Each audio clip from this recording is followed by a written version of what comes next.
கர்த்தரின் மேய்ப்பரின் சபை Kodambakkam. லார்ட்ஸ்மி shepherd search இன் கோடம்பாக்கம். கல்வாரிநாதா என் பாவம் தீர்த்த ஐங்காயம் பெற்றீரே என் ஆண்டவா. கோடாம் கோடி பாவங்கள் செய்தேன், என்னை மீட்ட உலகீது யாரும் இல்லை. கோடி பாவங்கள் செய்தேன், என்னை மீட்ட உலகினில் யாரும் இல்லை. உம் ரத்தம் சிந்தி என்னை மீட்டு கொண்டீர், உம் ரத்தம் சிந்தி என்னை மீட்டு கொண்டீர். ஐயா தேவா, ஐயா தேவா. கல்வாரிநாதா என் பாவம் தீர்த்த ஐங்காயம் பெற்றீரே என் ஆண்டவா. கல்வாரிநாதா என் பாவம் தீர்த்த ஐங்காயம் பெற்றீரே என் ஆண்டவா. பொன்னான மேனிலே மூன்றாணி அடித்தே அடியேனை ரட்சிக்க இவர்தான் யாரோ. போன்றாடி அடித்தே அடியேனை ரட்சிக்க இவர்தான் யாரோ. கர்த்தர் உங்களை ஆசீர்வதிப்பாராக. ஒரு முறையும் ஒரு புது ஊழியக்காரரை பார்க்கும்போதும் ஒரு புது சர்ச் போகும்போது நமக்கு நம்மளுடைய ரிலேஷனில் ஒருத்தர் அடிஷ்னலாக ஆட் ஆகுறாரு. கர்த்தருக்குள்ளே நமக்கு இன்னொன்று ஒரு சகோதரர் கிடைக்கிறாங்க, ஒரு சகோதரி கிடைக்கிறாங்க. அருமையான இப்போ எனக்கு பொம்பளை பிள்ளைங்க இல்லை, இந்த பிள்ளையை பார்க்கும்போது ஒரே ஆசையாக இருந்துச்சு. சரி, நம்மளுக்கு ஒரு பசங்களாக இருக்க, நம்மளோட ஹைட்டாக பசங்க இருக்கிறாங்க, நமக்கு ஒரு பொம்பளை பிள்ளை இல்லைன்னு. ஸோ அப்படி நம்மளுடைய சொந்தங்கள் இருக்கிற குழந்தைங்களும் நம்ம குழந்தை மாதிரி அப்படி ஆண்டவர் கொடுக்குறாரு நமக்கு. ரொம்ப சந்தோஷம்.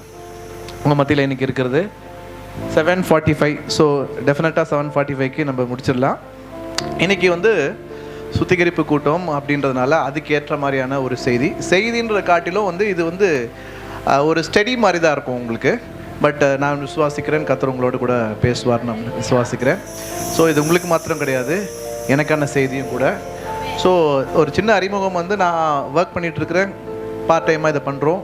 நாங்கள் ஒரு டீமாக இருக்கிறோம், எங்கள் சர்ச்சோட இணைஞ்சு செய்கிறோம். ஸோ உங்களுக்கும் ஒரு தாழ்மையான வேண்டுகோள், நீங்கள் எதை செய்தாலும் உங்களோட திருச்சபையின் போதகருக்கு அடங்கி செய்வது அது மிகுந்த ஆசீர்வாதம். இப்போ நான் ரட்சிக்கப்பட்டு அந்த ஞானஸ்தானம் எடுத்த நாள்லேருந்து இது வரைக்கும் ஒரே திருச்சபை. எதனாலும் என்னுடைய போதகருடைய ஆலோசனையை கேட்டு செய்வேன். இங்கே வர்றது கூட என் போதகருக்கு சொல்லுவேன், இப்போ எங்கள் சபை எங்களுக்காக ஜெபிப்பாங்க. இப்படி தான், இதுதான் வேதத்தினுடைய ஒழுங்கு. ஸோ அதே ஒழுங்கை இங்கே நீங்களும் ஃபாலோ பண்ணுவீங்க நான் விசுவாசிக்கிறேன். ஸோ வாலிப பிள்ளைங்க எங்கே போனாலுமே உங்கள் அப்பாட்ட சொல்லிட்டு போகிற மாதிரி சொல்லிட்டு போங்க. அது வேலை காரியமாக இன்டர்வியூவாக இருந்தாலும் எதுவாக இருந்தாலும் சொல்லிட்டு போங்க. அது உங்களுக்கு ஆசீர்வாதம். இந்த உலகத்துலேயே சொல்கிறேன்னு தவறாக எடுத்துக்காதீங்க. சில நேரத்தில் அப்பா அம்மா கூட நமக்கு மாற்றமாக நினைக்கிறதுக்கு வாய்ப்புகள் உண்டு. 2 பசங்க 3 பசங்க இருக்கும்போது அப்பா அம்மா கூட நம்மளுக்கு ஒரு பையனுக்கு ஒரு மாதிரி, இன்னொன்று ஒரு பொண்ணுக்கு ஒரு மாதிரி நினைக்க வாய்ப்பு உண்டு. ஆனால் ஒரு நல்ல ஆவிக்குரிய தகப்பனுடைய உள்ளம் பார்த்திங்கன்னா சபைக்கு வர எல்லாரும் நல்லா இருக்கணும்னு நினைக்கும். அந்த உள்ளம் உங்களுக்கு ஒரு பெரிய ஆசீர்வாதம். ஸோ அதனால் நீங்கள் இப்போ எங்களுக்கு பார்த்திங்கன்னா கர்த்தருடைய பெரிய கிருபையினால் நான் ரட்சிக்கப்பட்டதுனால எங்களுக்கு கிடைச்ச ஆசீர்வாதங்கள் எத்தனையோ, அதில் ஒரு முக்கியமான ஆசீர்வாதம் என்னுடைய திருச்சபை, என்னுடைய திருச்சபையின் போதகர். அவ்வளோ ஒரு பிளெஸ்ஸிங் எனக்கு. ஸோ அது மாதிரி நீங்கள் ஒரு நல்ல உறவில் உங்களோட போதகரோடு கூட இருக்கும்பொழுது அவருக்கு தோளோடு தோள் கொடுக்கலாம், ஊழியத்தில் நீங்கள் நிறைய உதவி செய்யலாம். அண்ட் உங்களோட லைஃப்லையுமே பர்சனலாகவே அது ஒரு பெரிய ஒரு மாற்றத்தை கொண்டு வரும், ஒரு பிளெஸ்ஸிங்கை கொண்டு வரும். சரி, ஓகே. ஸோ மினிஸ்ட்ரின்னு பார்த்தீங்கன்னாக்கா எங்களுக்கு மெயினாக இந்த அப்பாலஜிஸ்டிக் மினிஸ்ட்ரின்னு சொல்லுவாங்க. பரிசுத்த வேதாகமத்திற்கு விரோதமாக கேள்வி எழுப்பக்கூடியவர்களுக்கு பதில் சொல்லக்கூடியதான ஒரு மினிஸ்ட்ரி. ஒரு டீமாக தான் நாங்கள் செயல்படுறோம். ஸோ இங்கே வாலிப பிள்ளைகள் இருக்கிறதுனால நான் சொல்கிறேன், ஒருவேளை உங்களுக்கு அப்படிப்பட்ட காரியங்கள் தெரிஞ்சுக்கணும்னு சொன்னீங்கன்னாக்கா தாராளமாக நீங்கள் உங்கள் போதகருடைய அனுமதியோடு கூட என்னை நீங்கள் ரீச் அவுட் பண்ணுங்கள். ஸோ நம்ம வந்து ப்ராப்பராக இஸ்லாம் பற்றி படிச்சிருக்கிறோம், கிட்டத்தட்ட 2012 படிச்சிருக்கிறோம். ஸோ நம்ம எது பேசினாலும் குரான், அவங்களது நிறைய காரியங்கள் இருக்குது. குரான் ஹதீஸ்ன்னு சொல்லுவாங்க, புகாரி, முஸ்லீம், திருமதி நிறைய இருக்குது அவங்களது. ஸோ அந்த ரெஃபரன்ஸோடு நம்ம சொல்லலாம். அது மாதிரி நம்ம டீமில் வந்து இந்துயிசம் நல்லா ஸ்கிரிப்சர்ஸ் வச்சு பேசக்கூடிய சகோதரர்கள் இருக்கிறாங்க. ஸோ அதை பற்றி தெரிஞ்சுக்கலாம். அப்புறமா யூஎஸில் வந்துட்டு தியாலஜி படிச்சுட்டு வந்த சகோதரர் இருக்கிறாங்க. ஏத்திஸ்ட்டுக்கு ரெஸ்பான்ஸ் பண்ணுறதுக்குன்னு இங்கே இருக்கிற ஏத்திஸ்ட்லாம் நம்ம ஏத்திஸ்டாகவே மதிக்கிறதே கிடையாது. இங்கே எங்கள் திராவிட கழகம் இருக்கு இல்லையா, எத்தனை பேர் பார்த்துருப்பீங்க தெரில, தீகா, ஆமாம், அவங்களோட நேரடியாக போயிட்டு நம்ம லெட்டரேட்லேயே வந்துட்டு அவங்களுக்கு விவாத அழைப்பெல்லாம் கொடுத்துட்டு வந்தோம். ஒருத்தர் வரமாட்டாங்க, நம்ம வீடியோவெல்லாம் இருக்குது நம்மகிட்ட, எல்லாமே நம்ம எவிடன்ஸோடு தான் சொல்லுவோம். ஸோ இங்கே இருக்கிற ஏத்திஸ்ட்லாம் ஏத்திஸ்டே கிடையாது. இவங்களுக்கு வந்து இன்னும் வந்து ஒரு 100 வருஷத்துக்கு பின்னாடி இருக்கிறாங்க. இன்னும் அவங்க சயின்ஸ்லேயே இன்னும் டெவலப் ஆகலை. பட் நம்ம சொல்கிறது வந்து பார்த்திங்கனாக்கா நல்லா இன்டர்நேஷ்னல் லெவலில் நல்ல ஒரு world renowned atheist scholars, for example Richard Dawkins, Christopher ஹிட்சன், இந்த மாதிரியான நல்ல ரெனவுண்ட் ஏத்திஸ்ட் ஸ்காலர்ஸ், அவங்கக்கிட்ட அவங்களுடைய ஆர்கியூமெண்ட்ஸ்க்கு நம்ம எப்படி ரெஸ்பான்ஸ் பண்ணலாம், வேதத்தின் மூலமாக எப்படி ரெஸ்பான்ஸ் பண்ணலாம், அதே மாதிரி வந்து அறிவியல் ரீதியாக நம்ம எப்படி ரெஸ்பான்ஸ் பண்ணலாம், அதுக்கு மாதிரியான ஆட்கள் நம்ம கூட இருக்கிறாங்க. டு குவைட் அன் எக்ஸ்டென்ட் நானுமே கூட உங்களுக்கு அதுக்கு ஹெல்ப் பண்ணுவேன். அண்ட் அதே மாதிரி இன்றைக்கி நடக்கக்கூடிய ஒரு பெரிய விஷயம் என்னன்னு பார்த்தீங்கன்னாக்கா, எல்ஜிபிடி எத்தனை பேருக்கு தெரியும்னு தெரியாது. ஆணோட ஆண் சேரலாம் தவறு இல்லை, பெண்ணோட பெண் சேரலாம் தவறு இல்லை, இந்த மாதிரி ஓரின சேர்க்கை இது தவறு கிடையாதுன்னு சொல்லக்கூடியதான ஒரு பெரிய ஒரு மூமெண்ட். இது வேர்ல்டு வைடு மூமெண்ட், எல்லா கண்ட்ரிலையுமே இது வந்து முன்னெடுத்து நடத்துகிறாங்க. இதுக்கு வந்து அவங்க சயின்ஸை வந்து பேக்கப் பண்ணுறாங்க. அறிவியல் இப்படி தான் சொல்லுது, நீங்கள் தான் வந்து பிற்போக்குவாதியாக இருக்கிறீங்கன்னு சொல்கிறாங்க. அப்படிலாம் கிடையாது. ஒருபோதும் நம்முடைய பரிசுத்த வேதாகமும் வந்து பிற்போக்கத்தனமானது கிடையாது. இது வந்து சயின்டிஸ்ட்டை உருவாக்குன வேதம் இது, சரிங்களா? ஸோ இந்த வேதத்தின் மூலமாகவும் அறிவியல் மூலமாகவும் நமக்கு அவங்களுக்கு என்ன பண்ணலாம், நல்ல ஒரு ஆதாரபூர்வமான கன்வின்சிங்கான ஒரு ஆன்சர்ஸ் நம்ம கொடுக்கலாம். வாலிப பிள்ளைகள் எஸ்பெஷலி நீங்கள் பாஸ்டோடு சேர்ந்து இதெல்லாம் செய்ய ஆரம்பிக்கணும். நெக்ஸ்ட் ஜென்ரேஷனுக்கு நீங்கள் இதெல்லாம் கொண்டு வர ஆரம்பிக்கணும். சரி, இது வந்து எங்களுடைய மினிஸ்ட்ரியினுடைய ஒரு ஷார்ட் இன்ட்ரடக்ஷன். இந்த ஏரியாவில் உங்களுக்கு ஏதாச்சும் ஒரு சப்போர்ட் வேணும் அப்படின்னீங்கன்னாக்கா நீங்கள் தயவுசெய்து உங்கள் பாஸ்டர் மூலமாக நீங்கள் ரீச் அவுட் பண்ணுங்கள். சரி, இப்போ நம்ம வந்து சப்ஜெக்ட்குள்ளே போகலாம். ஸோ இன்றைக்கி நம்ம ஒரு முக்கியமான ஒரு தலைப்பை பார்க்க போகிறோம். உங்களுக்கும் சரி, அது எனக்கும் சரி, அது பிரயோஜனம் உள்ளதாக இருக்கும்னு நான் விசுவாசிக்கிறேன். இது வந்து நான் ஒரு சில வருஷங்களுக்கு முன்னாடி நான் கேட்ட செய்தி, அதே செய்தி தான் இன்றைக்கி நான் உங்க கூட ஷேர் பண்ண போகிறேன். பட் கண்டிப்பாக இது உங்களுக்கு பிளெஸிங்காக இருக்கும்னு நினைக்கிறேன், சரிங்களா? ஸோ நம்ம நிறைய பாடல்கள்லாம் இன்றைக்கி நம்ம பாடணும் இல்லையா? ஆண்டவர் வந்து நேற்றும் இன்றும் மாறாதவர். மாறாதவர் அவர் ஷோராக சொல்ல முடியுமா? மாறாதவரா? மாறாதவர் இல்லையா? சரி, பாடும்போது எனக்கு கேட்டேன் நான், அதனால் இந்த வசனம் எடுத்தேன் நான். ஒரு வசனம் வாசிங்க. இந்த சப்ஜெக்ட் கிடையாது, பட் இருந்தாலும் நான் உங்களுக்கு இந்த சப்ஜெக்டோட லிங்க் பண்ணணும்னு நினைக்கிறேன். எரேமியா 18:10.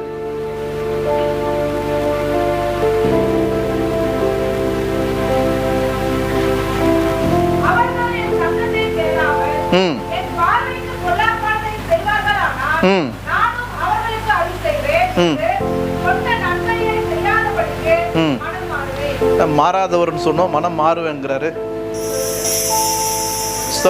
நான் செய்வேன்னு சொன்ன நன்மையை உங்களுக்கு செய்யாதபடிக்கு மனம் மாறுவேன் அப்படின்ட்டாரு. ஆனால் இவ்வளோ நாள் நம்ம என்ன, அவர் மாறவே மாட்டார்.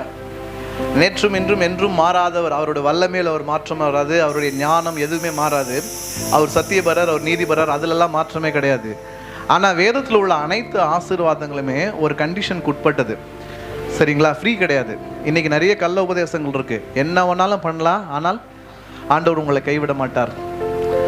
ஆண்டவர் வந்து உங்களை ஒரு வாட்டி ரட்சித்துட்டார்னா உங்களை ரட்சிப்பை நீங்கள் இழக்கவே முடியாது. இப்படிலாம் நிறைய உபதேசங்கள் இருக்குது. ஒன் சேவ்ட் ஆல்வேஸ் சேவ்ட் நிறைய இருக்குது. ஹைப்பர் கிரேஸ் டாக்டரின் இருக்குது. இதெல்லாமே கூட நம்ம டீல் பண்ணுறோம். ஹைப்பர் கிரேஸ் டாக்டரின் இருக்குது நிறைய.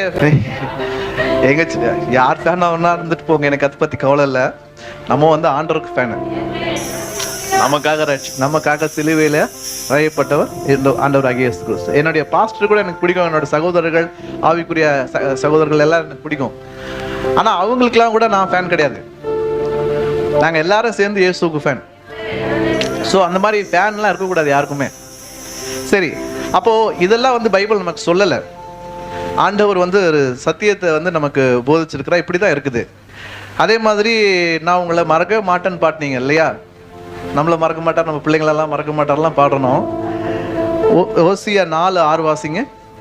என்ன பிரதர் நீங்கள் வந்து நல்லா ஆசீர்வாதமாக ஏதாவது சொல்லுவீங்கன்னு பார்த்தீங்கன்னா எல்லாம் வந்து கை விட்டுருவார், மறந்துடுவார். ஆ ம் ம் ம் வெறுத்து விடுவேன். வேதத்தை மறந்தாய் ஆகையால்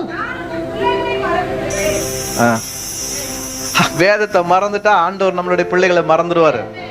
ஸோ சில உபதேசங்கள், சில பிரசங்கங்கள் இருக்கு சரிங்களா. அழுவுற குழந்தைக்கு இப்படி கிளிகிளிப்பு காட்டினாக்கா அந்த குழந்தை சிரிக்கும் சரிங்களா. அது மாதிரி மகளே நீ ஆசீர்வதிப்பார், நீ வாளாகாமல் தலையாவாய், நீ செய்வதெல்லாம் வாய்க்கும், இந்த ஊர்லயே நீ தான் அப்படி இப்படி எல்லாம் சொல்லலாம். அந்த அழுவுற குழந்தை கொஞ்ச நேரம் சிரிச்சுட்டு போவோம். எவ்வளவு நாளுக்கு நீங்க கிளிகிளிப்பு காட்டுவீங்க? கொஞ்ச நேரம் தான் அதுக்கு வந்து சிரிக்கும், பசி மறந்து. ஒரு கட்டத்துக்கு அப்புறம் அந்த கிளிகிளிப்பு வந்து என்ன ஆகாது, ஒர்க் அவுட் ஆகாது. அதுக்கு தேவையான பசிக்கான பாலை நீங்க கொடுக்கணும், ஆகாரத்தை கொடுத்தா மட்டும்தான் அது வந்து சிரிக்குமே தவிர இந்த கிளிகிளிப்பு வந்து ரொம்ப நாளைக்கு ஒர்க் அவுட் ஆகாது.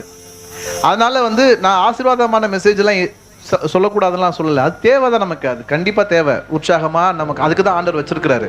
ஆனால் நம்ம ஆட்கள் வந்து எப்படி பிரிச்சிருக்கிறாங்கன்னா, பைபிளில் இதெல்லாம் ஆசீர்வாதமான மெசேஜ், இதெல்லாம் வந்து ஆசீர்வாதம் இல்லாத மெசேஜ், அப்படிலாம் கிடையவே கிடையாது. ஒரு மாத்திரை போடும்போது கசக்கும், ஒரு மாத்திரை ஒரு டானிக்கு போடும்போது இனிக்கும். நர்ஸுன்னு சொன்னாங்க சிஸ்டர் சரிங்களா. சில பேர் வலிக்காம ஊசி போடுவாங்க, சில பேர் வலிக்கிற மாதிரி ஊசி போடுவாங்க. ஆனால் இனிக்கிற மாத்திரையும் நல்லது தான், கசக்கிற மாத்திரையும் மருந்து தான். வலிச்சு இன்ஜெக்ஷன் போட்டாலும் நல்லதான், வலிக்காமல் இன்ஜெக்ஷன் போட்டாலும் வியாதி குணமாகணும்னா அப்படிதான்.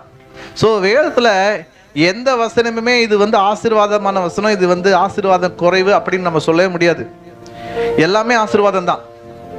பைபிள் முழுக்குமே நமக்கு ஆசீர்வாதம் தான் சரிங்களா. நம்ம ஆண்டவர் ரட்சிப்பு கொடுத்தாரா, இதை தவிர பெரிய ஆசீர்வாதம் ஒன்றுமே கிடையாது. ஸோ அதனால நம்ம அப்படி பிரித்து பார்க்க வேண்டிய அவசியமே கிடையாது. ஸோ இன்னைக்கு நம்ம வந்து பார்க்க போகிற காரியங்கள் அதான் நம்ம பார்க்க போகிறோம்.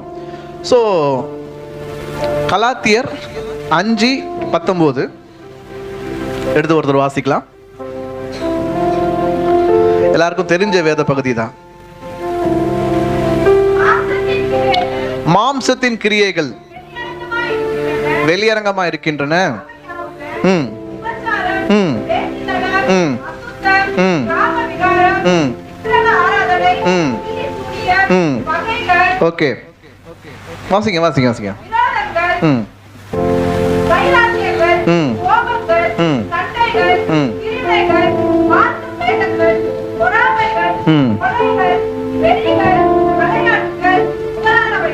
போதும். அப்ப இது குறிச்சுதான பிரசங்கம் நீங்க நிறைய முறை கேட்டிருப்பீங்க இல்லையா? பாஸ்டர் எடுத்திருப்பாங்க, நிறைய முறை இந்த பிரசங்கங்கள் கேட்டிருப்பீங்க. கேட்டிருப்பீங்க, இந்த பிரசங்கங்கள்லாம் நீங்க கேட்டிருப்பீங்க. இப்ப இந்த வசனத்தை குறித்து நம்ம பார்க்க போறது கிடையாது, இந்த வசனத்தை குறித்து பார்க்க போறது கிடையாது. ஏன்னா இதுல சொல்லப்பட்டிருக்கிற பாவங்கள் நான் விசுவாசிக்கிறேன் இங்க இருக்கவங்க யாரும் செய்ய போறது கிடையாது. ஏன்னா இதெல்லாம் நம்ம ஒரு காலத்துல செஞ்சிருக்கலாம் இதுல இருக்கிறது. ஆனா இன்னைக்கு கர்த்தர் நம்மை கிருபையா ரட்சித்து கொண்டு வந்துட்டாரு. அதனால நான் விசுவாசிக்கிற அந்த சபையில இந்த மாதிரியான பாவங்கள் இருக்கிறவங்க யாரும் இருக்க போறது கிடையாது சரிங்களா. ஆனா இந்த பாவங்கள்லாம் ரொம்ப மோசமான பாவங்களா இல்ல சாதாரண பாவங்கள் நினைக்கிறீங்களா? சொல்லுங்க. நீங்க லேட்டா ரெஸ்பான்ஸ் பண்ணீங்கன்னா 7:45ன்றது 8:45 ஆகலாம், இல்ல நைட் ஆல் நைட் பிரேயரா கூட ஆகலாம். சொல்லுங்க, நீங்க மோசமான பாவமா இல்ல சாதாரண பாவமா?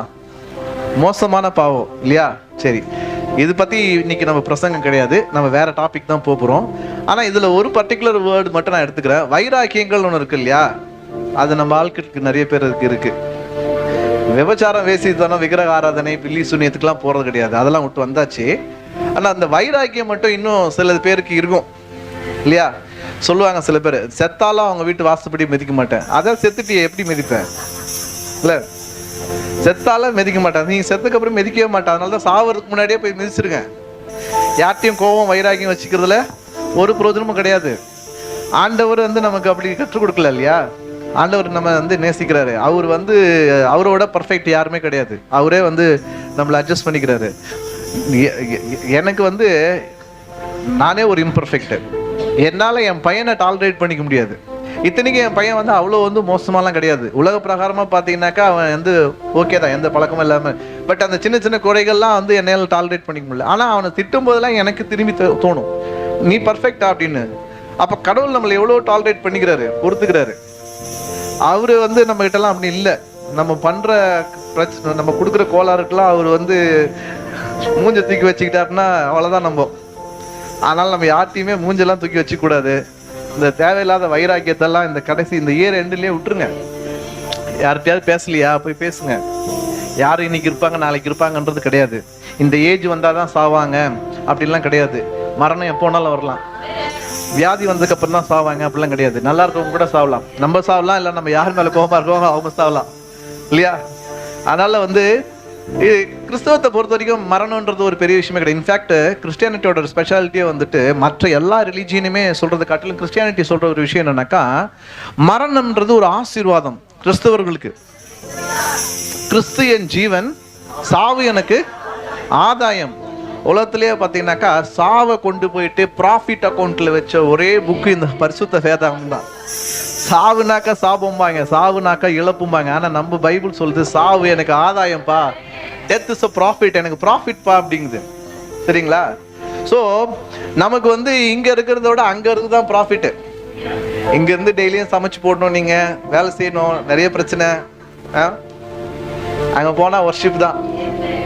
ஸோ நமக்கு கம்பேரிட்டிவ்லி அது வந்து நமக்கு டெத் வந்து ப்ராஃபிட் தான். கர்த்தருக்குள் மரித்தால், கர்த்தருக்குள்ள மரிச்சாக்கா டெத்து தான் நமக்கு ப்ராஃபிட்டு. ஸோ மரணம்ன்றது ஆசீர்வாதம். அது எப்போ வேணாலும் வரலாம். அந்த ஆசீர்வாதம் நீங்களே கேட்கணும்னு சொல்லலை, வரும்போது வரட்டும்.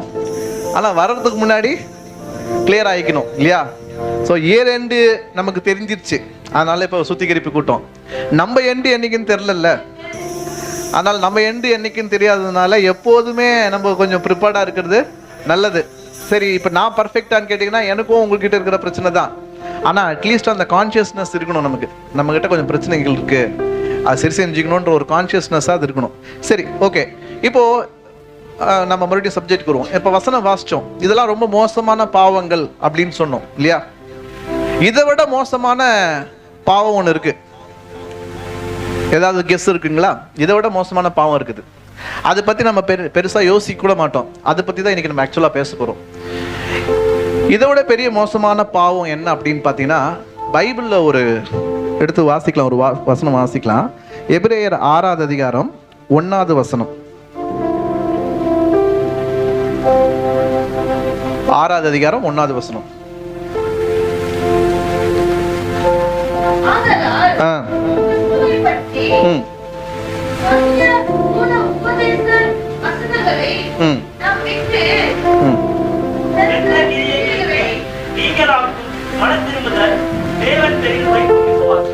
தேவன் பேரில் வைக்கும் விசுவாசம்னா என்னன்னாக்கா, செத்த கிரியைகளுக்கு நீங்கள் ஆக்கக்கூடிய மனம் திரும்புதல் இல்லையா? அது என்ன செத்த கிரியைகள்? அதான் நம்ம இன்னைக்கு பார்க்க போறோம். செத்த கிரியைகள். இந்த செத்த கிரியைகள் அப்படிங்கிறது நம்ம ஏற்கனவே வாசிச்சோம் தெரியுங்களா? இந்த கலாத்தியர் 5:19. அதை விட மோசமான விஷயம். ஏன் அதை விட மோசமான விஷயம் அப்படின்னு பார்த்தீங்கன்னா, இந்த கலாத்தியர்ல 5:19 பெரும்பான்மையா ஆண்டருக்குள்ள வந்தவங்ககிட்ட இந்த பாவங்கள் இருக்க போறது இல்லை. ஒன்று. ரெண்டாவது, இதெல்லாம் பாவம். இந்த கலாத்தியர் 5:19 சொன்னதுலாம் பாவம்ன்றது இந்த பைபிளை படிச்சாதான் நமக்கு தெரியணும் அவசியம் கிடையாது. இயேசுவை ஏற்றுக்கொண்டாதான் விபச்சாரம் பாவம்ன்றது இயேசு ஏற்றுக்கொண்டாதான் தெரியுமா? இயேசு ஏற்றுக்கொள்ளலைனாக்கா அது புண்ணியம் நினைச்சு செய்வாங்களா? யாராவது? கிடையாது. இயேசு ஏற்றுக்கொள்ளலைன்னா கூட விபச்சாரம் பாவம் எல்லாருக்கும் தெரியும், களவு பாவம் தெரியும், எல்லாமே தெரியும். மேபி ஒரு சில விஷயங்கள் வந்து தெரியாமல் இருக்கலாம், விக்கிரக ஆராதனை இதெல்லாம் தெரியாமல் இருக்கலாம். ஆனால் பெரும்பான்மையாக இயேசுவை ஏற்றுக்கொண்டாலும் ஏற்றுக்கொள்ளாட்டியும் அது பாவங்கிறது நம்மளுடைய மனசாட்சியே நமக்கு வந்து அது என்ன சொல்லும்? அது பாவம்னு சொல்லும். ஸோ அதை கம்பேர் பண்ணும்போது இது ஏன் ரொம்ப மோசம் அப்படின்னு நான் சொல்கிறேன் அப்படின்றத நீங்கள் கொஞ்சம் கவனிக்கணும். ஏன்னா இது வெளியரங்கமான பாவம். விபச்சாரமோ, வேசித்தனமோ, விக்கிரகாராதனையோ, இந்த ஓரின சேர்க்கையோ, இந்த மாதிரியான எந்த பாவமாக இருந்தாலுமே உங்களுக்கு அட்லீஸ்ட் ஒரு சான்ஸ் இருக்குது. என்ன அப்படின்னாக்கா, அது பாவம்ன்றது உங்களுக்கே தெரியும். அதனால் அதை குறித்து நீங்கள் வந்து மனம் திரும்புறதுக்கான வாய்ப்பு உங்களுக்கு இருக்குது. நம்ம பாவத்தில் தான் இருக்கிறோம் அப்படின்னு மனம் திரும்புவதற்கான ஒரு எண்ணம் உங்களுக்கு உண்டாகும். இல்லை உங்களை சுற்றி இருக்கிறவங்களாவது பார்த்தியப்பா, என்னப்பா நீ இப்படி டெய்லியும் தண்ணி அடிச்சுட்டு இருக்கிய, டெய்லி இந்த மாதிரி தப்பு பண்ணுற, இந்த மாதிரி விபச்சாரத்துக்கு போறிய, இதெல்லாம் தப்புப்பா, மனம் திரும்பப்பா 4 பேர் சொல்லுவாங்க. அதனால ஒரு நாள் உணர்வடைந்து ஒப்புரவாகி நம்ம பரிசுத்தமாவதுக்கான ஒரு வாய்ப்பு இருக்குது. ஸோ கம்பேரிட்டிவ்லி அது பாவம் இல்லைன்னு சொல்லலை, பாவம் தான், கம்பேரிட்டிவ்லி பெட்டர். ஏன்னா அங்கே வந்து அட்லீஸ்ட் நமக்கு அது பாவம்னு தெரியுது, நம்மளை சுற்றி உள்ளவங்களுக்கு அது பாவம் தெரியுது, அது நமக்கு உணர்த்தப்படும் போது மனம் திரும்புறதுக்கு ஒரு வாய்ப்பு அந்த இடத்துல இருக்கு. ஆனால் அந்த செத்த கிரியைன்னு இருக்கு தெரியுங்களா, இது கேன்சர் மாதிரி, வெளியவே தெரியாது, நமக்கு உள்ளேயே இருக்கும், நம்மளால அதை யோசிக்கவே முடியாது. ஆனால் அது ஒரு பாவம், அது நம்மளுடைய ஆவிக்குரிய வாழ்க்கையை முழுமையாக காலி பண்ணிடும். ஸோ அந்த காரியத்தை தான் நம்ம என்ன பண்ண போறோம்னா இன்னைக்கு வந்து பார்க்க போறோம். அது என்ன செத்த கிரியை அப்படிங்கிறத நம்ம ஆராய்ஞ்சு பார்க்க போறோம். அந்த செத்த கிரியை உங்களுக்குள்ள எனக்குள்ள இருக்குது அப்படின்னாக்கா இன்னைக்கு அதை நம்ம ஃபோக்கஸ் பண்ணி ஆண்டவர்கிட்ட ஒப்பு கொடுத்து அதை வந்து நம்ம என்ன பண்ண போறோம், மாத்திக்கிறதுக்கு ஆண்டவர்கிட்ட உதவி கேட்க போறோம். ஸோ பழைய ஏற்பாட்டுக்கும் புதிய ஏற்பாட்டுக்கும் சில வித்தியாசங்கள் உண்டு. வித்தியாசங்கள் நம்ம சொல்ல முடியாது. எப்படி சொல்லலாம்னு பார்த்தீங்கன்னா, பழைய ஏற்பாட்டை பொறுத்த வரைக்கும் நல்ல காரியங்கள், இப்போ உங்களுக்கு நல்ல கிரியைகள்னா என்னங்கிறது உங்களுக்கு புரியும், அது வந்து நமக்கு வந்து தெரியும். நல்ல கிரியைகள்னா என்ன அப்படின்றது, ஆண்டவருக்காக செய்யறது, மனுஷங்களுக்கு உதவி செய்யறது, இதெல்லாம் நல்ல கிரியைகள்னா நம்ம எல்லாருக்கும் கிளீனாக ஐடியா இருக்கு. அதே மாதிரி ஈவில் ஒர்க்ஸ், கெட்ட கிரியைகள், துர்க்கிரியைகள் அப்படின்னு சொன்னாலும் அதுவும் உங்களுக்கு என்ன பண்ணும், உங்களுக்கு கிளீனாக ஒரு அண்டர்ஸ்டாண்டிங் இருக்கு. கரெக்டுங்களா? மற்றவங்களை ஏமாத்துறது, பொய் சொல்றது, தப்பு பண்றது, இதெல்லாமே வந்து துர்க்கிரியைகள். இதுக்கும் நமக்கு கிளியரான அண்டர்ஸ்டாண்டிங் இருக்குது. பழைய ஏற்பாட்டில் பார்த்தீங்கன்னா இந்த நல்ல கிரியைகள் கெட்ட கிரியைகள்லாம் பார்க்கலாம். ஆனால் இந்த நல்ல கிரியைகள் கெட்ட கிரியைகள் நமக்கு தெரியுது. அது என்ன செத்த கிரியைகள், அது என்ன செத்த கிரியைகள், அதான் ரொம்ப முக்கியம்.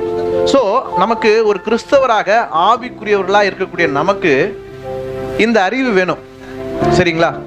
நம்ம சத்தியத்தை அறிய அறிய அறியதான் நமக்குள்ள மாற்றம் வரும். சும்மா வந்து ஒரு சடங்காச்சாரியமா ஒரு சில காரியங்களை செய்யறது மூலமாக நமக்குள்ள எந்த மாற்றமும் வரப்போறது கிடையாது. ஒரு டிஃபரன்ஸ் இருக்கு. பரிசேயர் சதுசேயர் அவங்களுக்கும் இயேசுவோட சீஷர்களுக்கும் ஒரு வித்தியாசங்கள் இருந்தது. என்ன, பரிசேயர் சதுசேயர் பர்ஃபெக்டா இருந்தாங்க. அவங்க எவனும் விபச்சாரம் பண்ணல, வேசித்தனம் பண்ணல, எதுவும் பண்ணல. அவங்க வந்து நியாயப்பிரமாணத்துல உள்ள காரியங்கள் எல்லாத்தையும் கரெக்டா ஃபாலோ பண்ணாங்க. ஆனா ஸ்டில் அவங்க ஃபெயில் தான். ஸ்டில் அவங்களால என்ன பண்ண முடியல, ஆண்டவரை பிரியப்படுத்த முடியல.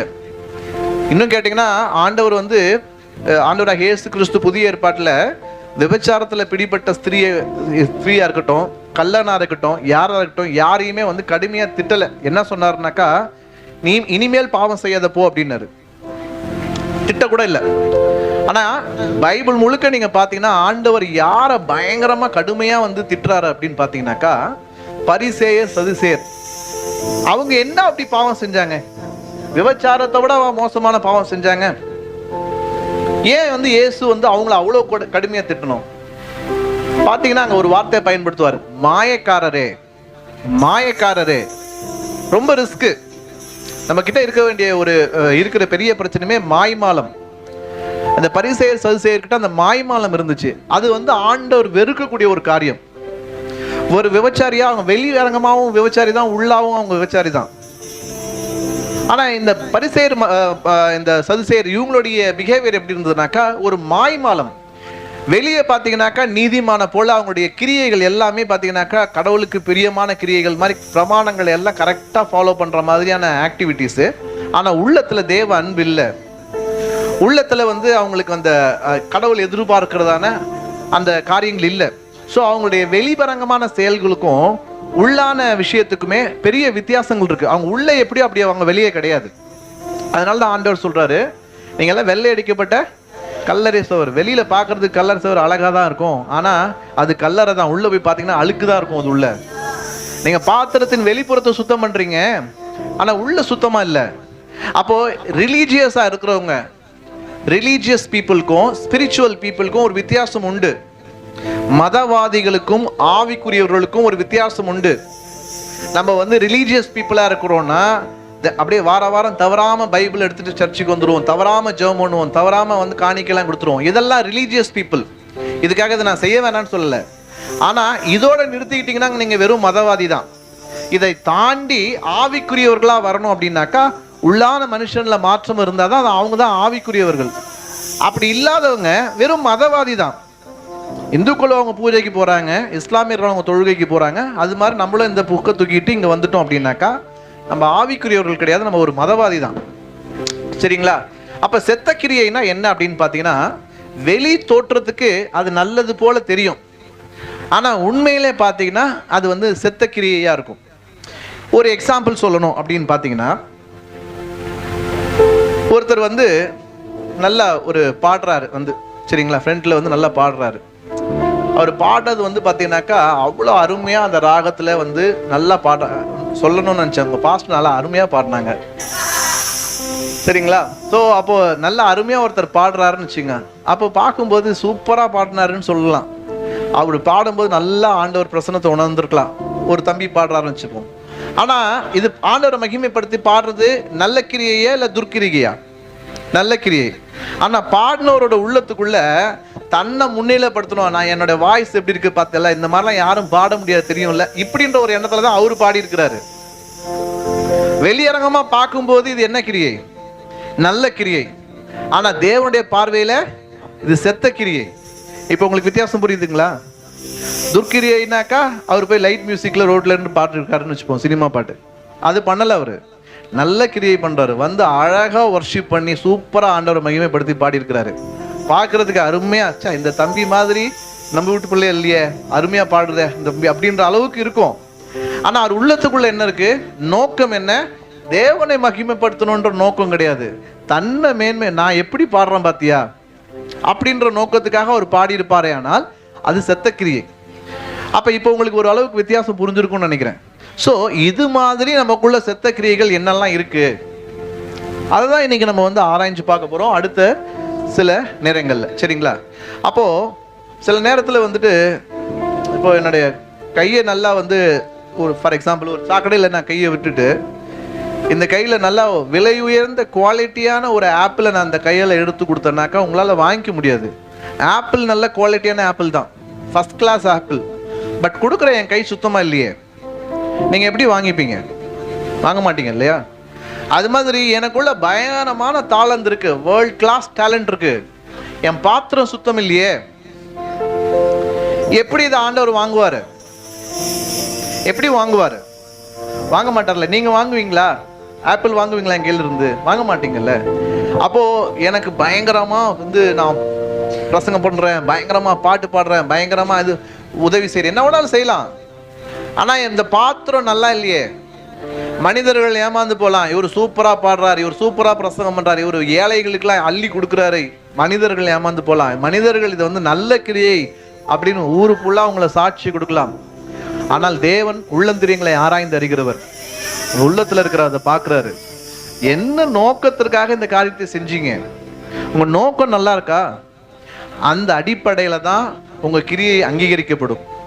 நோக்கத்தின் அடிப்படையில் அந்த அடிப்படையில் தான் நம்மளுடைய கிரியை அங்கீகரிக்கப்படுமே தவிர வெளியில பண்ற செயலின் அடிப்படையில் நம்மளுடைய கிரியைகள் அங்கீகரிக்கப்படுவது இல்லை.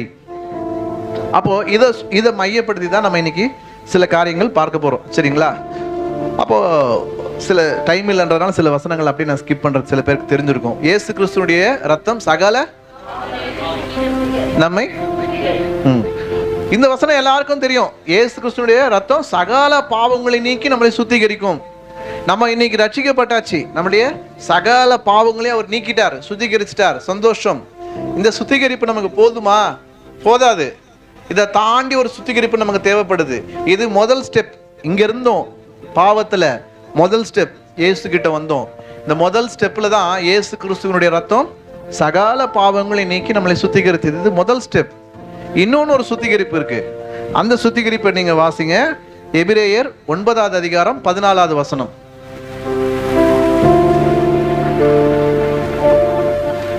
எபிரேயர் 9:14.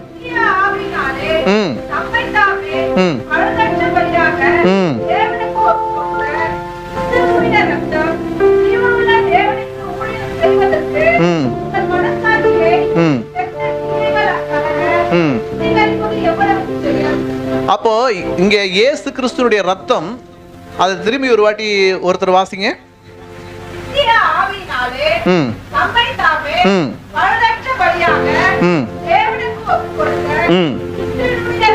அப்போ பழுதற்ற கிறிஸ்துவனுடைய ரத்தம், பலியாக ஒப்பு கொடுத்த கிறிஸ்துவின் ரத்தம்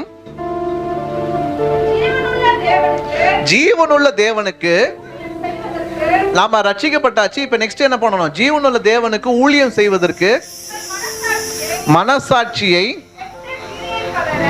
செத்த கிரியைகள் சுத்திகரிப்பது எவ்வளவு நிச்சயம். அப்போ ஃபர்ஸ்ட் சுத்திகரிப்பு முடிஞ்சிருச்சு. அடுத்த கட்டத்துக்கு நகர்ந்து வரணும். அடுத்த கட்டம் என்ன? மனசாட்சியில ஒரு சுத்திகரிப்பு தேவை. என்ன சுத்திகரிப்பு தேவை? செத்த கிரியைகளுக்கு சுத்திகரிப்பு தேவை.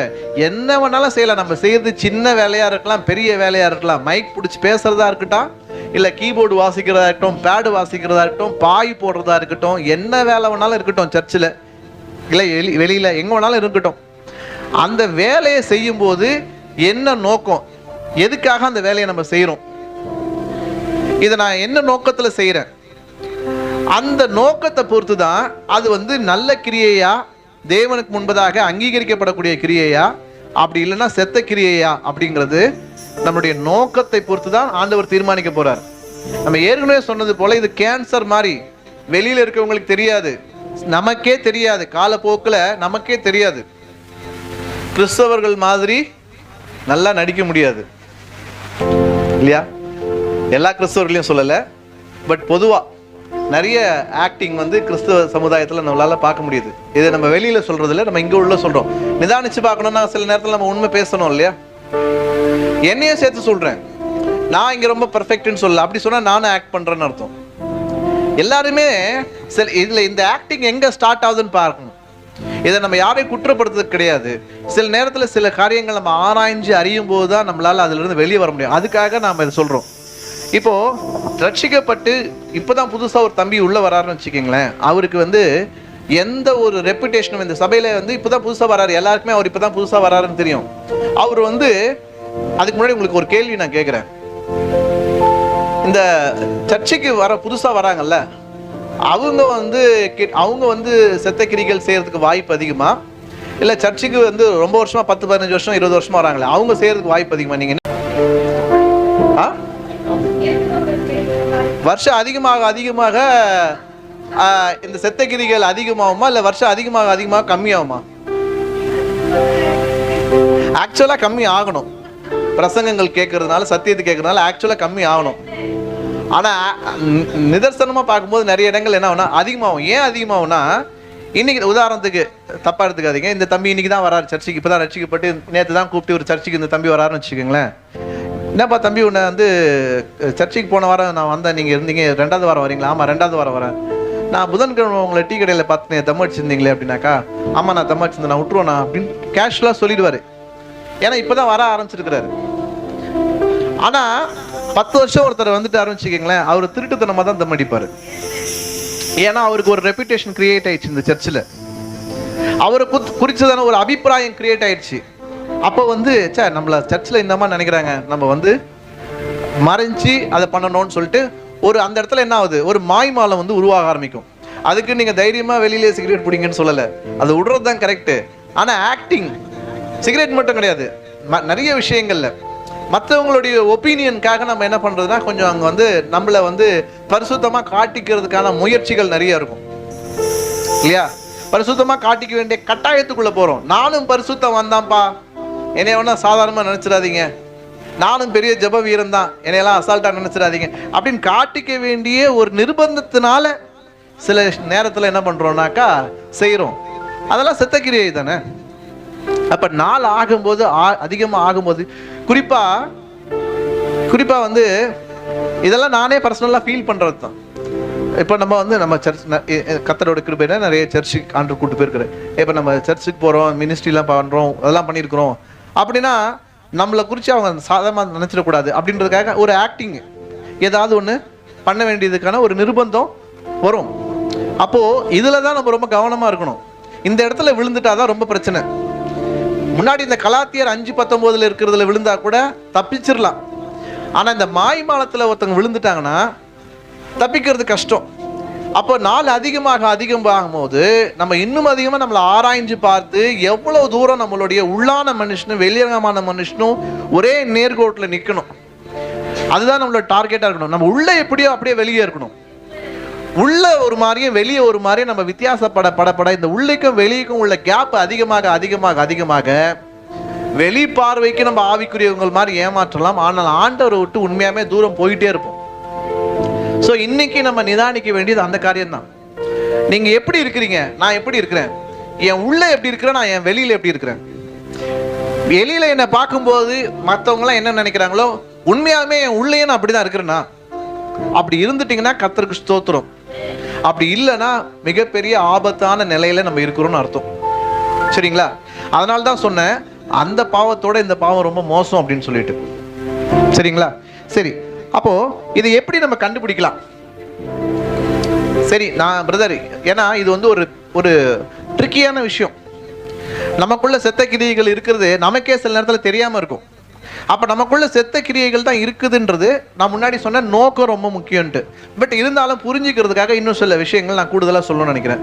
எதெல்லாம் நீங்க வந்து செத்த கிரியைகள் செய்றீங்க அப்படின்னு நீங்களே உங்களை டெஸ்ட் பண்ணிக்கணும், இல்லை நானே என்னை டெஸ்ட் பண்ணிக்கணும்னா அதுக்கான சில பிரின்சிபல், சில கைட்லைன்ஸ் நம்ம பார்த்தோம்னா அதை வச்சு நம்ம கிட்ட அந்த செத்த கிரியைகள் இருக்குதா இல்லையாங்கிறத நம்மளே ஆராய்ஞ்சு பார்த்து, இல்லை அப்படின்னா ஆண்டவரே இப்படிப்பட்ட செத்த கிரியைகள் என்கிட்ட இல்லாதபடிக்கு நீங்க பாதுகாத்தீங்களே, அதுக்காக ஸ்தோத்திரம் ஆண்டவரே, இப்படிப்பட்ட காரியங்களோடு போராடி கொண்டிருக்கிற சகோதர சகோதரிகள் விடுதலை ஆகணும் ஆண்டவரே அப்படின்னு அவங்களுக்காக ஜெபம் பண்ணுங்க. இல்லை அப்படி உங்ககிட்ட இருக்குது அப்படின்னா, ஆண்டவரே இதுல இருந்து என்ன விடுவீங்க அப்படின்னு சொல்லி நம்ம ஜெபம் பண்ண போறோம் இன்னைக்கு. சரிங்களா?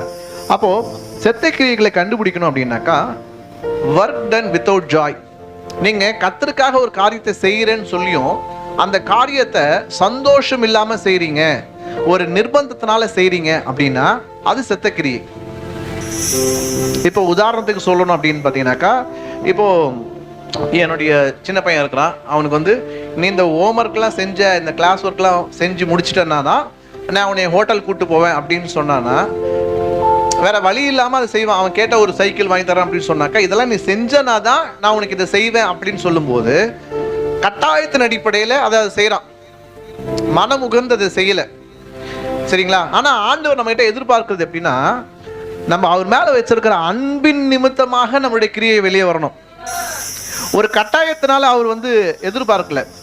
அவர் வந்து வசனம் சொல்லுது, அவர் நல்லோர் மேலும் தீயோர் மேலும் சூரியனை உதிக்க பண்றார், நீதிமான்கள் மேலும் அநீதிமான்கள் மேலும் மழையை பெய்ய பண்ணுகிறார். அவர் வந்து எல்லாருமே தன் இடத்துல வரணும்னு அவர் நினைச்சிருந்தாருன்னா இந்த உலகத்தோட டிசைனே வேற மாதிரி வச்சிருக்கலாம். அவரை வர்ஷிப் பண்ணாதான் வந்து அவங்களுக்கு சாப்பாடு கிடைக்கும் அப்படிங்கிற மாதிரியான ஒரு டிசைன் கூட கடவுள் செஞ்சிருக்க முடியும். ஆனா அவர் அப்படி செய்யலை. ஏன்? ஏன்னா அவர் அன்பானவர், எல்லாருக்கும் அவர் அன்பு செலுத்துறாரு. காமன் கிரேஸ்னு ஒன்று இருக்குது, பொதுவான கிருபைன்னு ஒன்று இருக்கு. அந்த பொதுவான கிருபையின் அடிப்படையில் அவர் எல்லா இடத்துல அன்பா இருக்கிறாரு.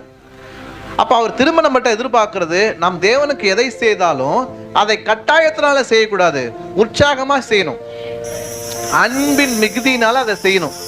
அப்ப நீங்க இன்னைக்கு யோசிச்சு பார்க்க வேண்டியது, நீங்க கர்த்தருக்காக நான் இது செய்யறேன், கர்த்தருக்காக நான் உண்மையா இருக்கிறேன், இந்த மாதிரி உங்க அது ஆவிக்குரிய வாழ்க்கையா இருந்தாலும் சரி, சபைக்கு செய்யற விஷயமா இருந்தாலும் சரி, உங்க வியாபாரத்துல செய்யற விஷயமா இருந்தாலும், ஃபார் எக்ஸாம்பிள் வியாபாரம் செய்றீங்க, அதுல வந்து நான் ஆண்டவருக்காக வியாபாரத்துல நியாயமா செய்யறேன் பிரதர், சந்தோஷம். ஆனா எதுக்காக நியாயமா இருக்கிறீங்க? என் கர்த்தர் நல்லவர், அவர் எவ்வளவு கிருபையா என்னை நேசிச்சார், என்னை ரட்சித்தார், அதனால நீங்க வந்து நியாயமா இருக்கிறீங்களா? இல்ல அநியாயம் செஞ்சனாக்கா, ஏதாவது ஏமாத்தனா அடுத்த மாசம் கர்த்தர் வந்து கல்லாப்பட்டியில கை வச்சிருவாரு, வியாபாரம் படுத்துரும், அந்த பயத்தினால இருக்கிறீங்களா? அட்லீஸ்ட் வந்து அப்படி பயந்தாவது நீதியா நடக்கிறாங்கன்னா சந்தோஷம்தான். ஆனா அடுத்த கட்டம் என்ன?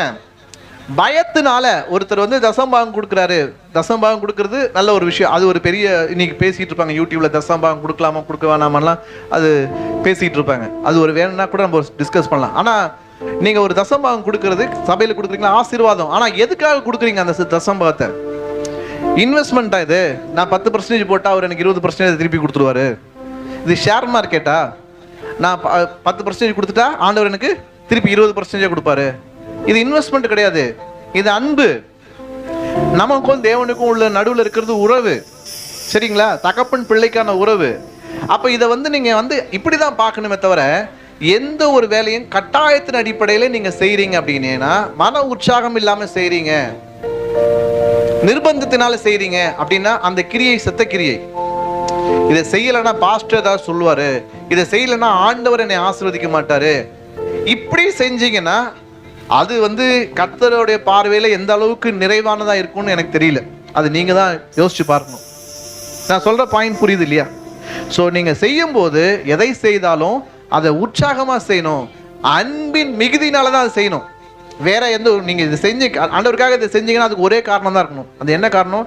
என் தேவனை நான் நேசிக்கிறேன், என் தேவனை என்னை நேசிக்கிறார், நான் என் தேவனை நேசிக்கிறேன். அந்த ஒரு காரணம் தான் அதுக்கு இருக்கணும். அதை தாண்டி இதை செஞ்சா எனக்கு அதெல்லாம் தானா வரும். அவர் நம்மளை ஆசீர்வதிக்காம யாரை ஆசீர்வதிக்க போறாரு சொல்லுங்க? நம்ம பாவிகளா இருக்கும் போதே நமக்காக ரத்தம் சிந்தினவருங்க. இன்னைக்கு அவர் பிள்ளைகளா இருக்கிறோம், அவர் நமக்கு நம்மளை ஆசீர்வதிக்காம யாரை ஆசீர்வதிக்க போறாரு? உலக பிரகாரமான நம்ம சொத்தை நம்ம என் பையனுக்கு கொடுக்காம யாருக்கு கொடுக்க போறோம்னு சொல்றோம். அவருடைய சொத்தை யாருக்கு கொடுக்க போறாரு? நமக்கு தாங்க கொடுக்க போறாரு.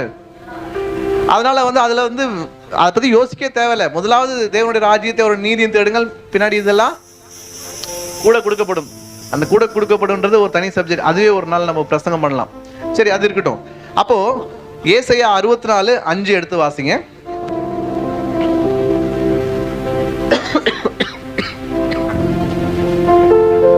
ஏசாயா 64:5. மகிழ்ச்சியாய் நீதியை செய்கிறவர். வாசிங்க. போதும் போதும் போதும், டைம் இல்ல. மகிழ்ச்சியாய் நீதியை செய்கிறவர்கள். அது என்ன மகிழ்ச்சியாய் நீதியை செய்கிறவர்கள்? அப்போ நீங்க தான் நிதானிச்சு பார்க்கணும், நான் தான் நிதானிச்சு பார்க்கணும். நான் ஆண்டவருக்கு பயப்படுறேன் பிரதர், நான் நீதி தான் செய்வேன், அநீதி செய்ய மாட்டேன். நான் ஆண்டவருக்கு பயப்படுறேன், நான் செய்யற எல்லா காரியத்திலும் நான் நீதியை செய்வேன். நல்லது. அந்த நீதியை எப்படி செய்றீங்க? மகிழ்ச்சியா செய்றீங்களா இல்ல மன வருத்தத்தோட செய்றீங்களா? மகிழ்ச்சியா செய்து அந்த மகிழ்ச்சியா அந்த நீதி நீங்க செஞ்சீங்கன்னா உங்களை ஆண்டவரே சந்திக்க வருவார். ஆண்டவர் எதிர்பார்க்கிறது தாங்க.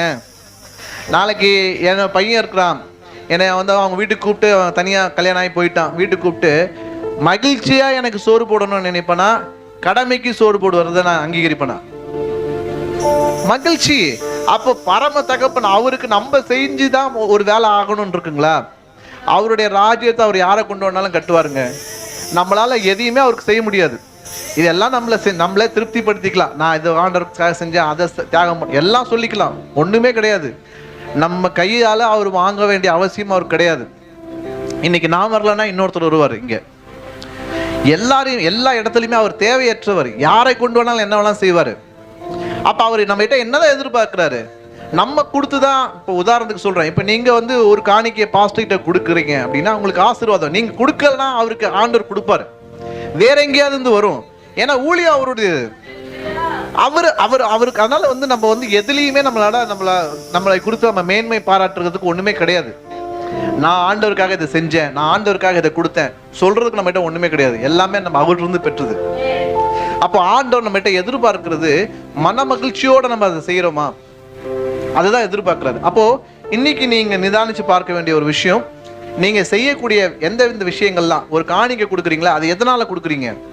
உற்சாகமா கொடுக்குறீங்களா, மன மகிழ்ச்சியோட கொடுக்குறீங்களா, இல்ல இது கொடுக்கலன்னா கர்த்தர் என்னைய சபிச்சிடுவாரு, கர்த்தர் என்னை ஆசீர்வதிக்க மாட்டாரு, அப்படி கொடுக்குறீங்களா? அதை நீங்க தான் நிதானிச்சு பார்க்கணும். ஒரு சபைக்கு ஒரு வேலை செய்றீங்களா, ஒரு ஊழியம் செய்றீங்களா, இல்ல வெளியில எங்கேயோ ஒரு நன்மை செய்றீங்களா, எதனால செய்றீங்க? எதனால செய்றீங்க? யோசிச்சு பாருங்க. எதனால செய்றீங்க? அதை நீங்க உற்சாகமா செய்றீங்களா, என் தேவனை நான் பிரியப்படுத்தணும்னு செய்றீங்களா? அப்ப அத கர்த்தருடைய பார்வையில நிறைவானது. இல்ல வேற நோக்கத்தோடு செய்றீங்களா? அது சுத்தி உள்ளவங்களை ஏமாத்தலாம், நம்மளை ஏமாத்திக்கலாம், ஆனால் கர்த்தருடைய பார்வையில அது நிறைவானதாக இருக்க முடியாது. அப்ப இது முதல் காரியம். ரெண்டாவது ஒரு விஷயம், எதை செய்தாலும் அன்போடு செய்யணும். அன்போடு செய்யாத எதுவுமே செத்த கிரியை தான். சரிங்களா? தேவன் மேல அன்பு இல்லாம செய்யற எந்த விஷயமே, எந்த கிரியுமே செத்த கிரியை தான். இப்ப புதுசா கல்யாணம் ஆனவங்க இருப்பாங்க இல்லையா? புதுசா கல்யாணம் ஆன ஹஸ்பண்ட் ஒய்ஃப் இருப்பாங்க. அப்போ ஆரம்பத்துல அவங்க ஹஸ்பண்ட் ஒய்ஃப் எப்படி இருப்பாங்கங்க? நிறைய பேர் பார்த்துருப்பீங்க. பயங்கர க்ளோஸா இருப்பாங்க, பயங்கர அட்டாச்சா இருப்பாங்க. அந்த அம்மா என்ன பண்ணுவாங்க, ஏங்க உங்களுக்கு மதியானம் லஞ்சுக்கு என்ன வேணும், நான் இந்த 3 டிஃபன் கேரியர்ல கொடுத்துட்டுமா, உங்களுக்கு சாம்பார் வச்சிருக்கிறேன், அது வச்சிருக்கேன், இது வச்சிருக்கிறேன், இது இல்லைன்னா அது எடுத்துக்கோங்க, அது இல்லைன்னா அது எடுத்துக்கோங்க, முட்டையும் வச்சிருக்கிறேன், இந்த பீட்ரூட் பொரியல் வச்சிருக்கேன், இது இல்லைன்னா அது எடுத்துக்கோங்க. நிறைய வரும். ஈவினிங் ஸ்நாக்ஸ்க்கு வச்சிருக்கிறேன், 11 o'clock நீங்க ஜூஸ் கண்டிப்பா குடிக்கணும், இதெல்லாம் வரும். கொஞ்ச நாள் போவோம் இல்லையா? கொஞ்ச நாள் கழிச்சு ஆஃபீஸ்ல தான் கேன்டீன் இருக்குல்ல, வாங்கி தின்னா என்ன கேடு காலம் உங்களுக்கு. வருமா வராதா? நாள் போக போக அந்த அன்பு என்ன ஆகும்? குறையும், தேயும் இல்லையா? அது கொஞ்சம் கொஞ்சமா மாறுது. ஹஸ்பண்டுக்கும் அப்படிதான். ஆரம்பத்தில் வரும்போது என்ன சொல்லுவாரு, என்னம்மா உங்களுக்கு வரும்போது என்னம்மா வாங்கிட்டோம், ஸ்வீட் வேணுமா, அது வேணும், எல்லாம் கேட்பாரு. அப்புறம் போக போக வந்து ஃபோன் பண்ணாலே ஃபோனை கட் பண்ணுறது, அந்த மாதிரி ஒரு சூழ்நிலைக்கு போவாங்க. கரெக்டுங்களா? அப்போது ஆரம்பத்தில் ஒரு அன்பு இருக்குது, அது போக போக தேயுது.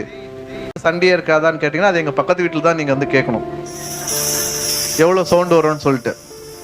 அது பிரச்சனை கிடையாது. எல்லா வீட்லேயும் வந்து என்ன இருக்கும், சண்டை இருக்கும். அது என்ன எங்கள் வீட்டில் தான் சண்டைனா மோஸ்ட்லி 2 வச்சுருக்குறாங்க வீட்டில், அவங்களால தான் வருமே தவிர எங்களுக்கு.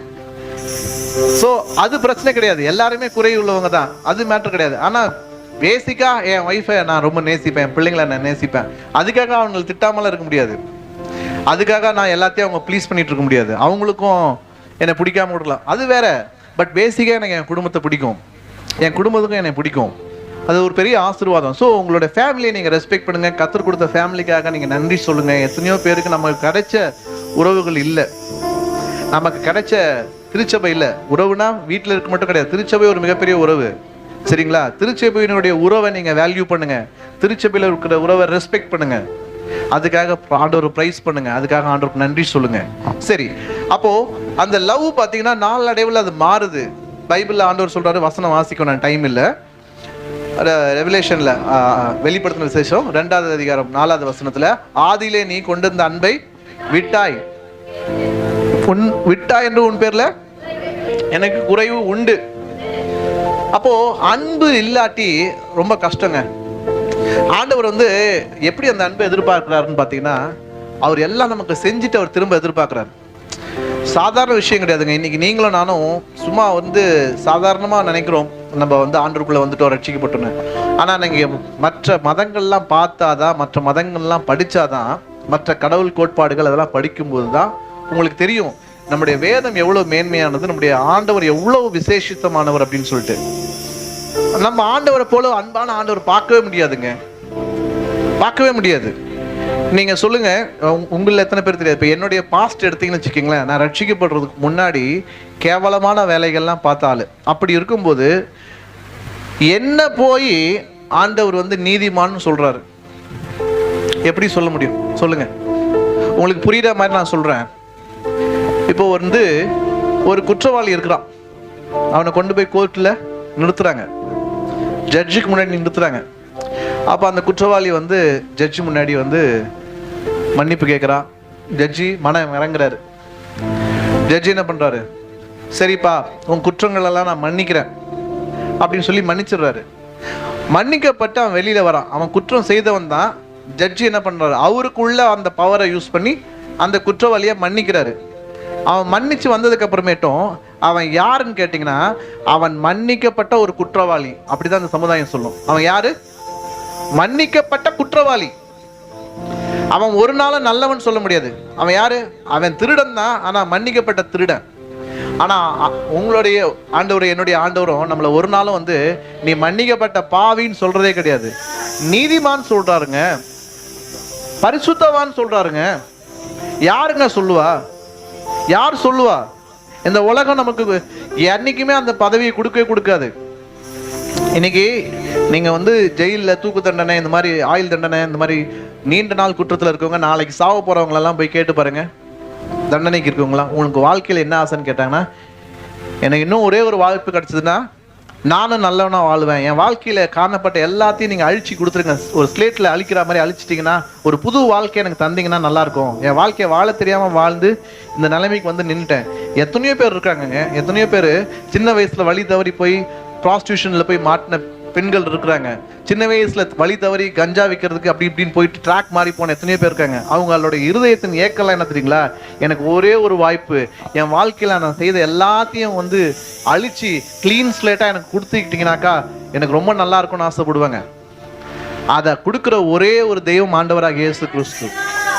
அதை கொடுக்குற ஒருத்தர் ஆண்டவராக இயேசு கிறிஸ்து. அவருடைய அன்பு உங்களையும் என்னையும் நீதிமான் சொல்லுதுங்க. என்னால் வந்து இது கிரகிக்கவே முடியாது. நான் நீதிமானா? நான் பரிசுத்தவானா?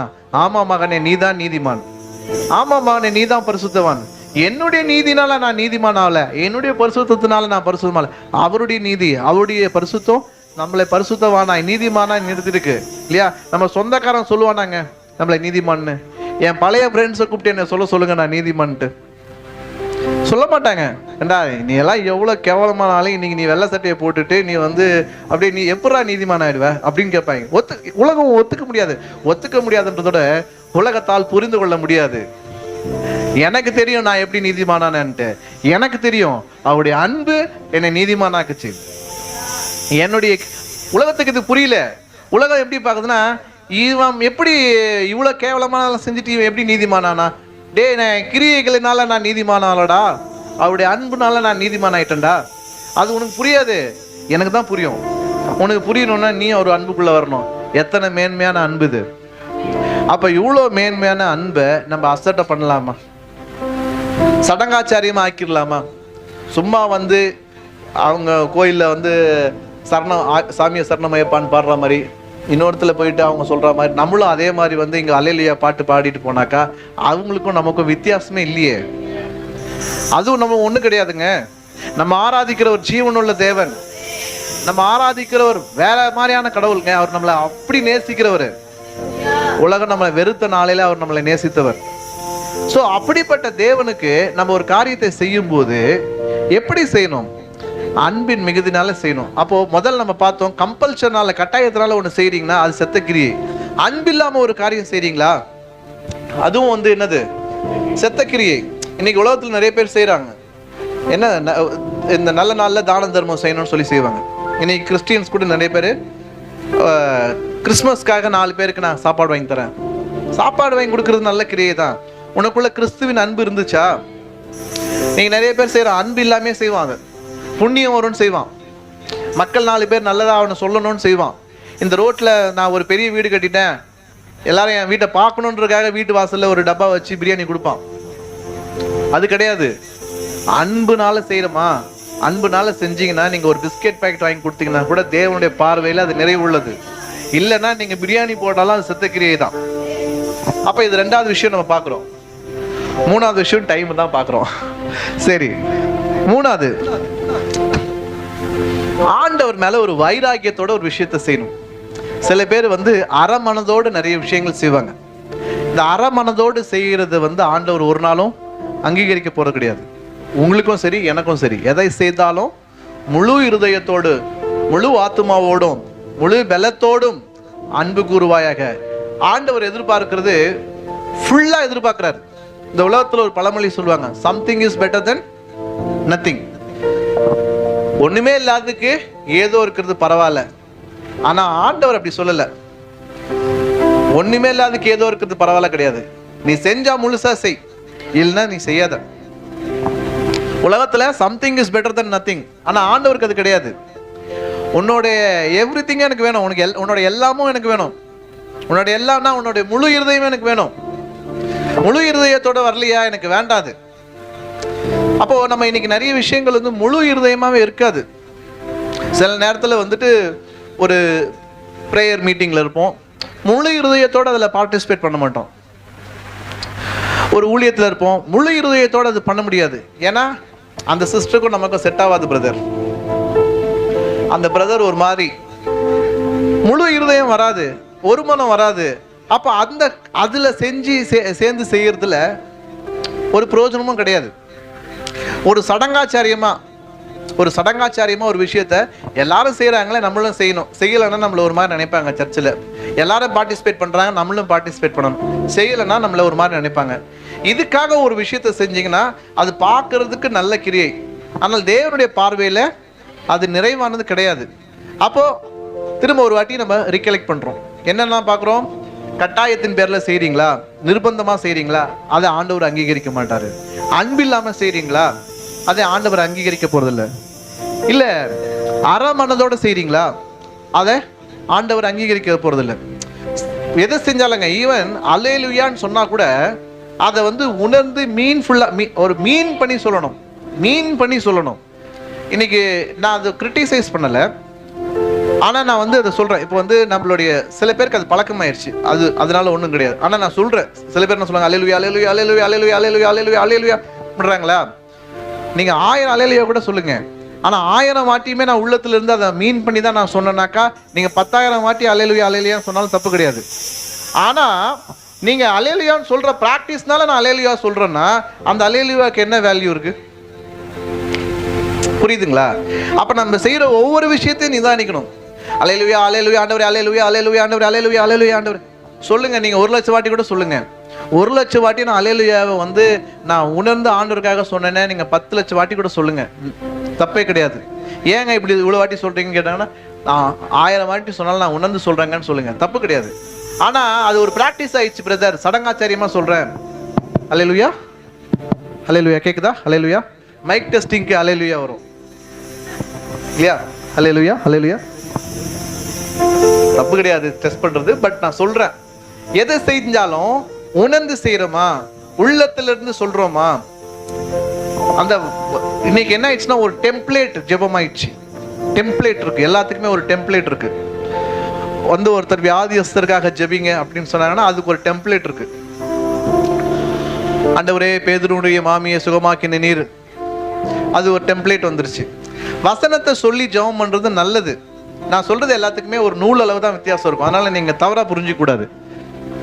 ஒரு நூல் அளவு தான் வித்தியாசம், ஆனா அந்த நூல் அளவு வித்தியாசம் தான் பெரிய மாற்றத்தை நம்ம கொண்டு வரும்.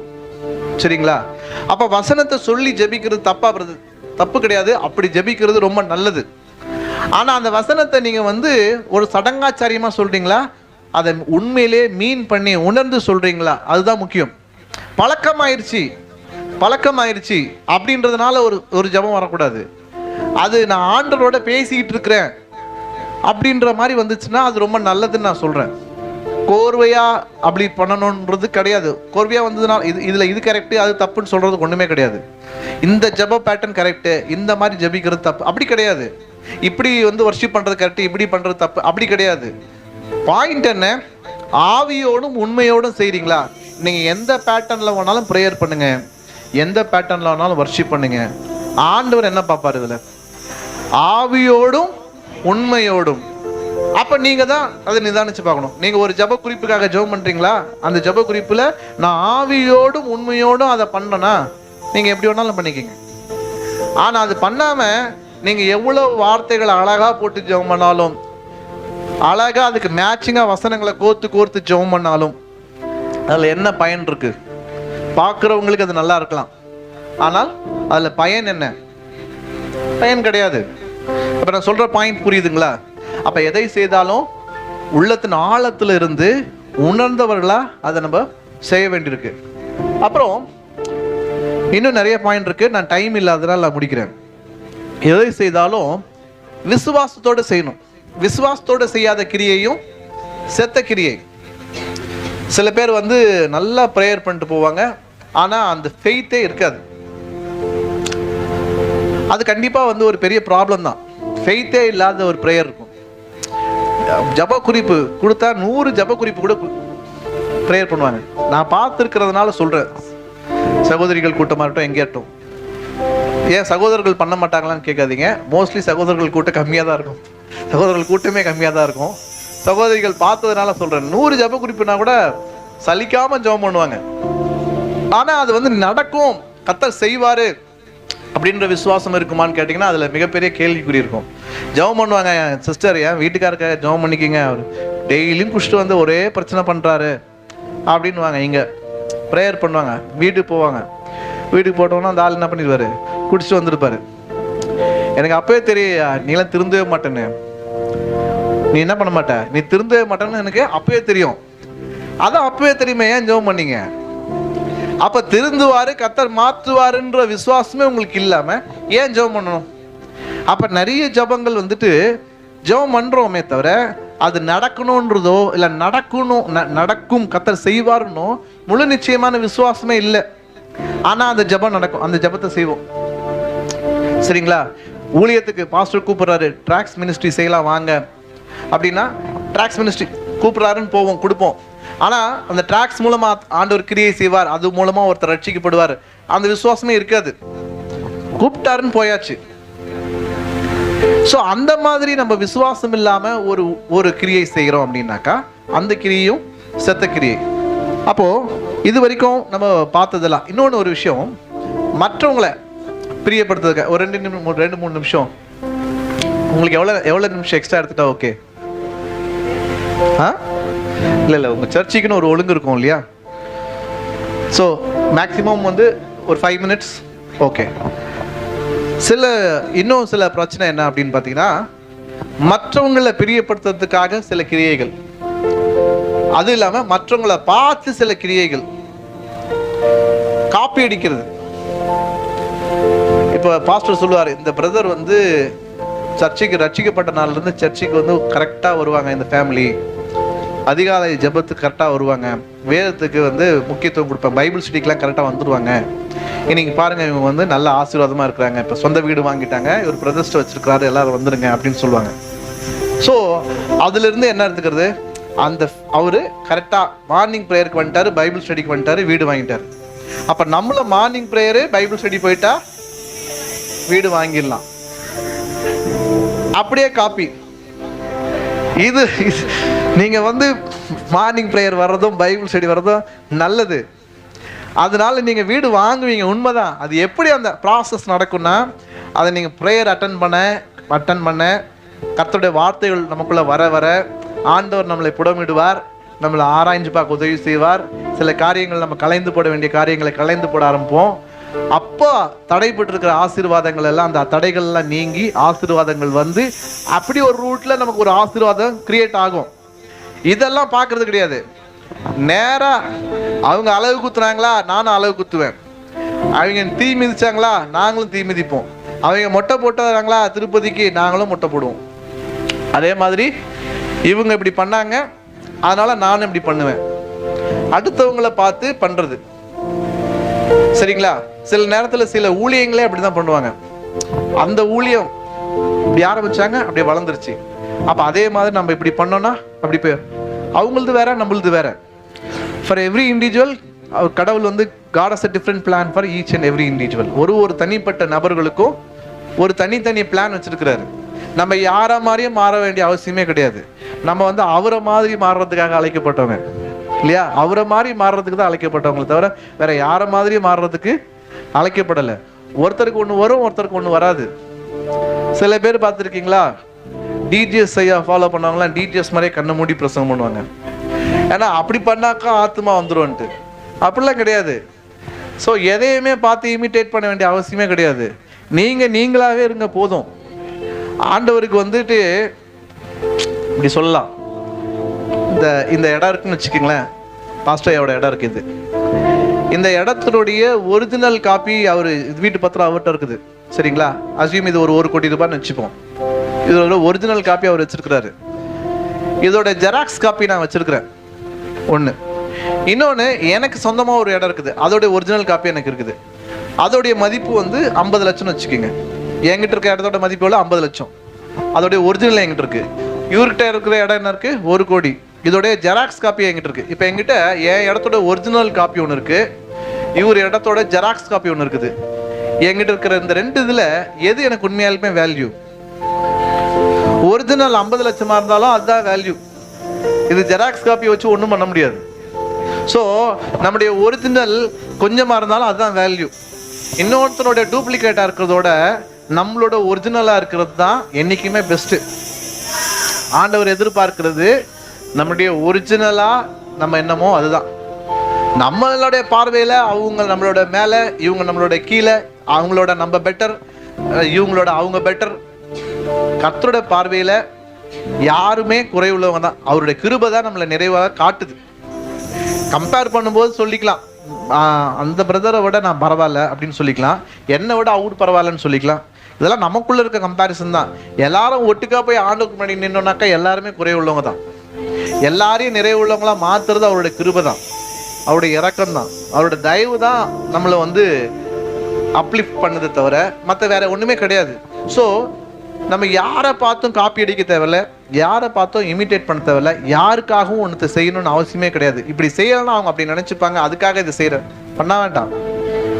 கொஞ்சமா செய்தாலும் உண்மையா செய்யணும். ஸோ அதுதான் தேவன் எதிர்பார்க்கிறாரு. ஸோ கடைசியா ஒரு காரியம் என்னன்னா, சுய திருப்திக்காக செய்யறது. அதுவும் செத்த கிரியை தான், சுய திருப்திக்காக. அதில் நான் நிறைய பண்ணியிருக்கிறேன், இப்போ கூட சில டைம் பண்ணுவேன். ஆனால் அதுக்கு எனக்கே தெரியும் அது. ஆனால் ஒரு பிளெஸிங் என்னன்னா, அட்லீஸ்ட் எனக்கு தெரியறது நமக்கு ஒரு ஆசீர்வாதம் இல்லையா? அட்லீஸ்ட் வெளியில தெரியுற புண்ணு பரவாயில்ல, ஏன்னா அதுக்கு மருந்து போட்டுடலாம். உள்ள இருக்கிற கேன்சர் தான் ரிஸ்க், தெரியாது. எனக்கு வெளியில தெரியுற கை புண்ணு மாதிரி இருக்கிறது நல்லது, ஏன்னா அது கண்ணால பார்த்துருவேன், மருந்து போட்டுவேன், சரிங்களா? ஆனா வயிற்றுக்குள்ள இருக்கிற கேன்சரும் இருக்கக்கூடாது. அப்போ நிறைய நேரம் சுய திருப்தி. இன்னைக்கு வெளியில போறோமே, பைபிளை வாசிக்கலையே, டக்குன்னு கேலண்டர்ல போய் பார்த்துட்டு கர்த்தர் உன் மேய்ப்பரா இருக்கிறார், பைபிள் வாசிச்சிட்டேன், இன்னைக்கு ஒரு திருப்தி வந்துருச்சு. இன்னைக்கு நான் பைபிள் வாசிச்சிட்டேன், ஒரு சாட்டிஸ்ஃபேக்ஷன் வந்துருச்சா? பைபிள் நான் இன்னைக்கு மிஸ் பண்ணல, வாசிச்சாச்சு, ஒரு திருப்தி. இன்னைக்கு ஒரு அதிகாரம் நான் வாசிக்கணும், வாசிச்சிட்டேன், ஒரு திருப்தி.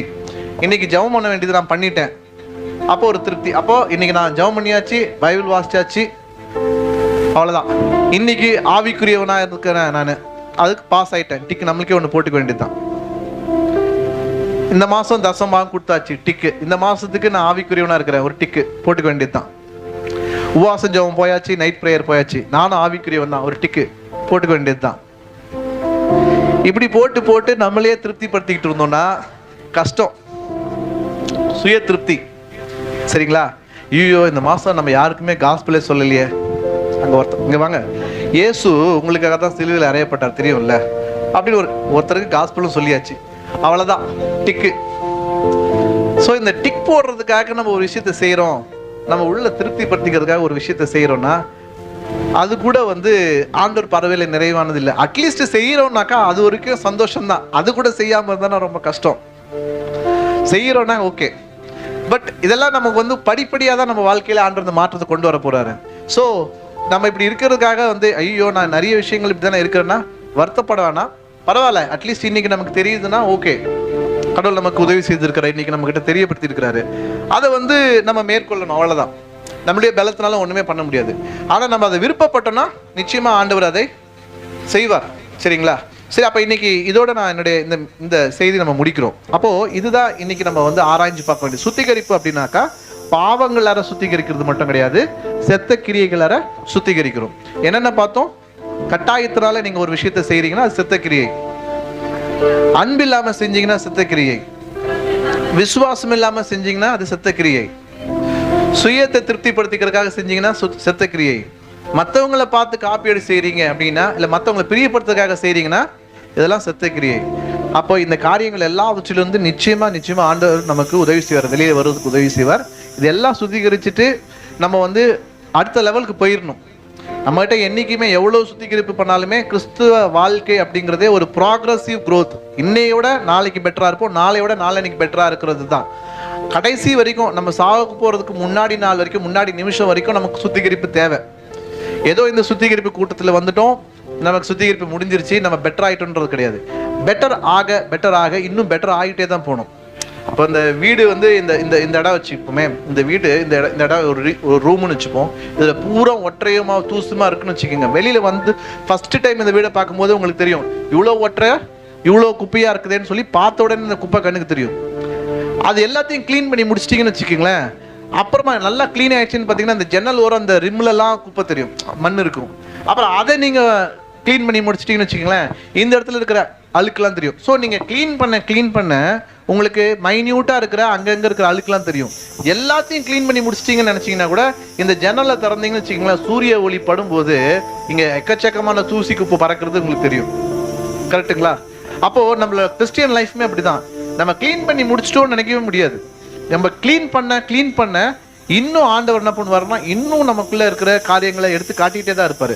சூரிய ஒளி எப்படி உள்ள வரும்போது நமக்கு மைன்யூட்டான அந்த டஸ்ட் பார்ட்டிகல்ஸ்லாம் தெரியுதோ, நீதியின் சூரியன் ஒவ்வொரு நாளும் நம்ம இருதயத்தில் உதிக்கும் போது நம்ம இருதயத்தில் உள்ள சின்ன சின்ன அழுக்குகளெல்லாம் ஆண்டவர் நமக்கு வெளிப்படுத்துவார். ஸோ இதை நம்ம சுத்திகரிக்க வேண்டிய ப்ராசஸ் நமக்கு லைஃப் லாங் இருக்கு. ஸோ இதுலேருந்து நான் என்ன சொல்ல வரேன், ஒன்று நம்ம சுத்திகரிப்பு ரொம்ப முக்கியம். இன்னொன்று, நான் இன்னும் சுத்திகரிக்கப்படணும் பிரதர், இன்னும் நானே பர்ஃபெக்ட் ஆகல, அதுக்கப்புறமே தான் நான் ஊழியம் செய்வேன், அப்படி போகாதீங்க. இன்னைக்கு ஆண்டவர் நம்மளை இந்த நிலைமையில வச்சிருக்கிறாருன்னா இந்த நிலைமையிலிருந்து மாறதுக்கு ஒரு பக்கம் பிரயாசப்படணும், இன்னொன்று பக்கம் காஸ்பல் சொல்லணும். நானே இன்னும் பர்ஃபெக்ட் ஆகலை, நான் எப்படி போய் காஸ்பல் சொல்லுவேன், நான் இன்னும் சொல்லிட்டு உங்களுக்கு நீங்களே உட்காந்துருக்கணும்னு அவசியம் கிடையாது. நீங்கள் கர்த்தருடைய வார்த்தையை எடுத்துகிட்டு போய் மற்றவங்களுக்கு சொல்ல ஆரம்பிக்கணும். அட்லீஸ்ட் இந்த உலகத்தில் இருக்கிற மற்றவங்களை காட்டிலும் இன்னைக்கு நம்மளை பெட்டராக வச்சிருக்கிறாரா? அட்லீஸ்ட் நான் ஒரு காலத்தில் குடிச்சேன், இன்னைக்கு நான் குடிக்கலையா, குடிக்கிறவனுக்கு போய் சொல்லலாம் இல்லையா? ஸோ அந்த மாதிரி நம்ம என்ன பண்ணணும், ப்ராக்ரஸிவாக போகணும். கர்த்தர் உங்களை ஆசீர்வதிப்பாராக. தேங்க்யூ. சாரி, ஒரு 10 minutes எக்ஸ்ட்ரா இருக்கேன். எல்லாம் அப்படி தெய்வ சமத்தில் ஒப்பு கொடுத்து ஆண்டவர் நேராக எழுந்து நின்று அப்படியே ஆண்டவர் நின்று செலுத்திக் கொண்டோம். ஆண்டவர், எங்களுக்குள்ளாக இருக்கிற இந்த சத்த கிரியைகள் எல்லாம் அகன்று போகத்தக்கதாக ஒருவேளை எவைகள் நாங்கள் சுத்திகரிக்க வேண்டும் என்று அறியாதபடிக்கு ஒருவேளை நாங்கள் ஒரு சிந்தைகளை வந்திருக்கலாம். ஆண்டவரே, ஆவியானவர் தாமே எங்களோடு கூட இடைப்பட்ட கிருபைகளுக்காக நன்றி செலுத்திக் கொண்டோம். ஆண்டவரே, எங்கள் மத்தியில் உலாவுகின்றவர் ஒரு வெளிப்புறத்தை பார்க்கிறவர் அல்ல, உள்ள இருதயத்தின் ஆழத்தில் இருக்கிற எல்லா காரியத்தையும் அறிந்திருக்கிறவர். மனிதனோ முகத்தை பார்க்கிறார், தேவனோ என் இருதயத்தில் உள்ள எல்லா காரியத்தையும் பார்க்கிறார். ஒரு மறைந்திருக்கிற ஒருவேளை செத்து கிடக்கிற பாவத்தையும் அவர் பார்க்கிறபடியினால இந்த சத்திய கிரியைகள் மாறத்தக்கதாக ஆண்டவர்கிட்ட ஒப்பு கொடுத்து சொல்லுவோம். ஆண்டவரே, எங்கள் மத்தியில உலாவுங்க ஆண்டவரே, எங்கள் மத்தியில உலாவுங்க ஆண்டவரே, எங்கள் மத்தியில உலாவுங்க ஆண்டவரே. இன்னும் ஏதோ பரிசுத்தமுள்ளவன் இன்னும் பரிசுத்தமாகட்டும் என்று தானே வேதம் சொல்லுகிறது. அந்த பரிசுத்தத்துக்குள்ள கடந்து வா. ஒவ்வொரு நாளும் வாழ்க்கையில பரிசுத்தம் தேவை. ஒவ்வொரு நாளும் வாழ்க்கையில பரிசுத்தம் தேவை. பரிசுத்தம் இல்லாமல் ஒருவனும் தேவனை தரிசிக்க முடியாது. யோசுவாவிடத்தில் தேவன் சொல்லுகிறார், ஜனங்களை பார்த்து சொல்லி, இன்று உன்னை பரிசுத்த மண்ணுக்குள், நாளைக்கு கர்த்தர் உன் வாழ்க்கையிலே அற்புதங்களை செய்ய வேண்டுமானால் இன்றும் வாழ்க்கையில பரிசுத்த வேண்டும். எங்கள் மத்தியில்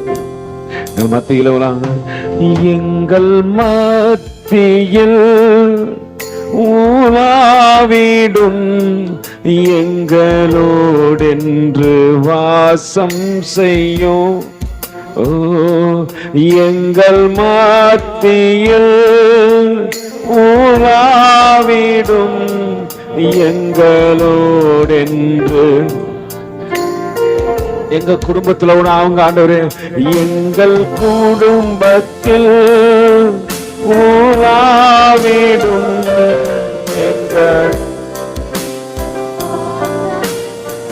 எங்கள் சபைகளிலே, எங்கள் சபையிலே ஊழாவிடும்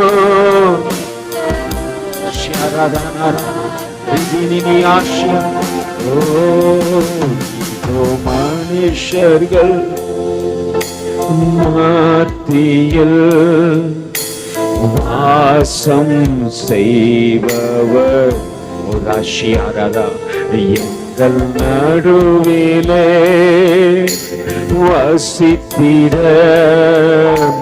விரும்பிடும் தெய்வமே, உமக்கு சிங்காசனம் அமைத்திட உம்மை துதிக்கிறோம் இயேசுவே. பரிசுத்த அலங்காரத்துடனே உம்மை இயேசுவே எங்கள் மத்தியில் ஊழாவிடும் எங்களோடென்று வாசம் செய். நம்ம இதயத்தை கொடுப்போமா? எங்கள் இதயத்தில் எங்களோடென்று எங்கள் சபையிலே, எங்கள் சபையிலே எங்களோடென்று வாசம் செய். எங்கள் குடும்பத்திலே, எங்கள் குடும்பத்தில் எங்கள்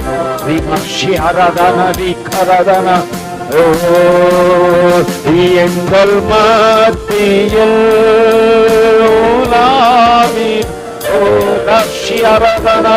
உன் இருதயத்தில் ஒரு சுத்திகரிப்பு நடக்கத்தக்கதாக உன்னை தாழ்த்தி ஒப்பு கொடுப்பாயா? ஒரு மகிமை உன்னை ஆட்கொள்ளுவதை உணரு. உன் இருதயத்தில் இருக்கிற இருளின் காரியங்கள், செத்த கிரியைகள் எல்லாம் தேவனுக்கு நேராக ஒப்புவிட. ஆண்டவரே, நான் அறியக்கூடாதபடிக்கு என் பெருமையினால், என் திறமையினால், என் தகப்பனே மேன்மை பாராட்டின காரியங்கள் என்னை விட்டு வெளியேறட்டும். ஆண்டவரே, என்னை விட்டு வெளியேறட்டும். செத்த கிரியைகள் என்னை இங்கிருந்து புறம்ப போகட்டும் ஆண்டவரே என்று சொல்லு. உலாவிடோ எங்க வாசம் செய்யும் மனுஷர்கள்